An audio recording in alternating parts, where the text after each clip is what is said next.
नमस्कार दोस्तों, कैसे एक पत्थर ने एक बालक की पूरी ज़िंदगी को बदल दिया, आज की ये कहानी के माध्यम से हम जानेंगे। तो लास्ट तक मेरे साथ ज़रूर बने रहिए। मेरा नाम है दीपक भायांसी, मैं कॉन्शियसनेस कोच हूँ, माइंड हीलर हूँ और NLP सर्टिफाइड ट्रेनर हूँ। और दोस्तों, आज डेट 13 है। मैंने 30 डे का चैलेंज लिया है, जिसमें हर दिन मैं आपके सामने एक नई कहानी के साथ, एक नए वीडियो के साथ प्रस्तुत होता हूँ। तो मेरे बाकी के वीडियो को भी ज़रूर देखिए और ये चैनल को सबसे पहले सब्सक्राइब कर लीजिए। तो दोस्तों, ये कहानी है प्राचीन समय की और ये कहानी नहीं, एक सच्ची घटना के ऊपर आधारित है। तो दोस्तों, वरदराज नाम का एक लड़का था और पहले के समय में हर एक बच्चा गुरुकुल में जाके ही शिक्षा लेता था, जहाँ पे वो गुरुजी के साथ में रहता था।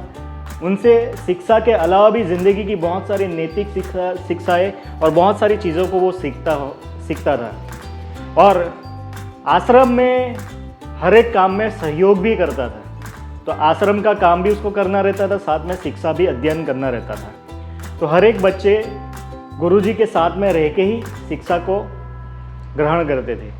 तो ये वरदराज भी उसी तरह के गुरुकुल में सीखने के लिए आया था और वो बाकी के बच्चों के साथ घुलने मिलने लगा। लेकिन जैसे ही उसकी शिक्षा प्रारंभ हुई, वरदराज जो था वो पढ़ने लिखने में बहुत ही कमज़ोर था। गुरुजी इसके पीछे बहुत मेहनत करते थे, लेकिन वो बहुत ही कम सीख पाता था और इसी के कारण बाकी के लोगों में वो मजाक का पात्र बन गया। उसको मंदबुद्धि कह के लोग चिढ़ाने लगे। और वरदराज वाकई में बहुत कम सीख पाता था, लेकिन उसके समझ में नहीं आ रहा था, फिर भी वो लगा रहता था। लेकिन एक समय ऐसा आया, कुछ समय के बाद गुरुजी ने उसको बुलाया और उसको बोला कि बेटा, तेरे साथ के सारे बच्चे अगली कक्षा में पहुंच चुके हैं। लगता है विद्या तेरे नसीब में नहीं है और अच्छा ये होगा कि तू घर पे चला जा और घर वालों को मदद करने लग, घर काम में मदद करने लग। तो वरदराज को भी लगा कि बात तो सही है कि गुरुजी ने मेरे पीछे कोई कसर छोड़ी नहीं है, मुझे हर तरीके से सिखाने की कोशिश की है, लेकिन शायद विद्या मेरे नसीब में नहीं है और इसीलिए मुझे घर पे लौट जाना ही ठीक रहेगा। तो वो बहुत भारे मन से गुरुजी को आशीर्वाद लेते हुए अपने गांव की ओर आगे बढ़ता है। और जैसे जैसे वो अपने गांव की ओर आगे बढ़ने लगता है, रास्ते में उसको प्यास लगती है। और जब प्यास लगती है तो दूर उसने देखा कि कुछ औरतें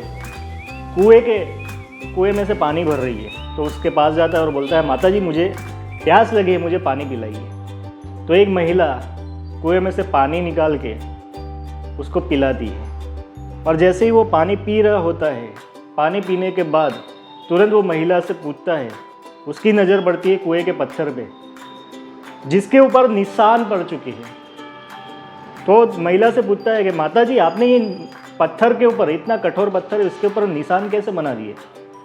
तो वो महिला तुरंत बोलती है कि ये निशान हमने नहीं बनाए हैं, ये जो निशान है ये रस्सी के कारण बने हैं। तो वो मानने को तैयार नहीं होता है। वरदराज बोलता है कि ये रस्सी तो इतनी कोमल है और इतने कठोर पत्थर के ऊपर ये कैसे निशान बना सकती है? तो महिला उसको बताती है कि निशान बार बार रस्सी के घिसते जाने के कारण ये कठोर पत्थर के ऊपर निशान बन चुके हैं।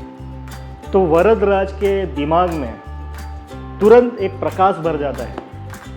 वो ये सोचता है कि अगर ये कोमल रस्सी से बार बार घिसे जाने से पत्थर पे भी निशान पड़ सकते हैं, तो क्या मैं बार बार सीखने के पीछे लगा रहूं, बार बार अभ्यास करता रहूं, तो क्या मैं भी अपने अभ्यास में आगे बढ़ सकता हूं कि नहीं बढ़ सकता हूं? और जैसे ही ये विचार उसके दिमाग में आता है, वो पूरा उत्साह से भर जाता है और वो अपने गांव की तरफ नहीं जाता, बल्कि अपने आश्रम की ओर जाता है और जाके ही सीधे अपने गुरुजी से मिलता है। और उसका उत्साह देख के गुरुजी भी बोलते हैं कि चल, मैं तुझे फिर से सिखाता हूँ, तू चिंता मत कर, पूरे अभ्यास में लग जा। और वो बंदा कड़ी मेहनत करता है, वरदराज कड़ी मेहनत करता है और अभ्यास में लग जाता है।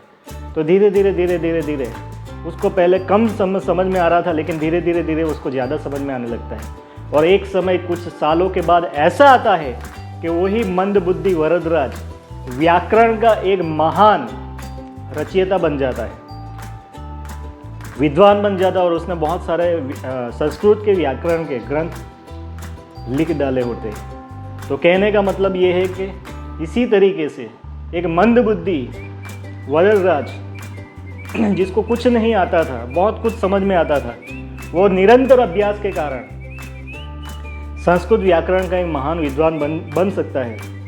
तो क्या दोस्तों, हम भी अपने जीवन में जो भी काम हमने नक्की किया है, जो भी लक्ष्य हमने निर्धारित किया है, उसमें सफल नहीं हो सकते?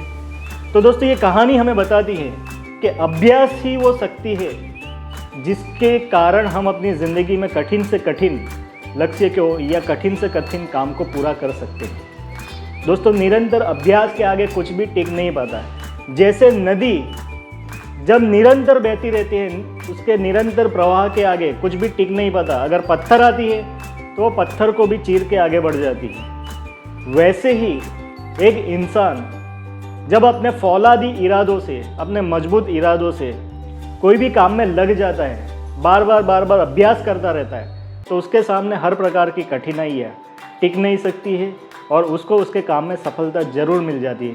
तो दोस्तों, ये एक बहुत बड़ी शक्ति है जिसको अभ्यास की शक्ति बोलते हैं। Persistency is the key to success. मतलब लगातार और बार बार एक दिशा में जब आप प्रयास करते हो तो सफलता अवश्य मिलती है, निश्चित मिलती है। दोस्तों, कमेंट में मुझे ज़रूर बताइए कि आपने ये कहानी से क्या सीखा, और वीडियो अगर अच्छा लगा तो लाइक कीजिए, इसको मैक्सिमम लोगों के साथ अभी के अभी सब्सक्राइब कर दीजिए, शेयर कर दीजिए, और मेरी चैनल को अगर सब्सक्राइब नहीं किया है तो इसको अभी के अभी सब्सक्राइब कर दीजिए। और दोस्तों, आज डेट 13 है, मैंने 30 दिन का चैलेंज लिया है, 30 डे का चैलेंज लिया है। तो मेरे साथ आपका प्यार देने के लिए आपका बहुत बहुत शुक्रिया, और आगे बढ़ते हैं। नेक्स्ट वीडियो में नई कहानी के साथ मैं आपको मिलता हूँ। तब तक के लिए आप लोगों का बहुत बहुत धन्यवाद। Thank you so much.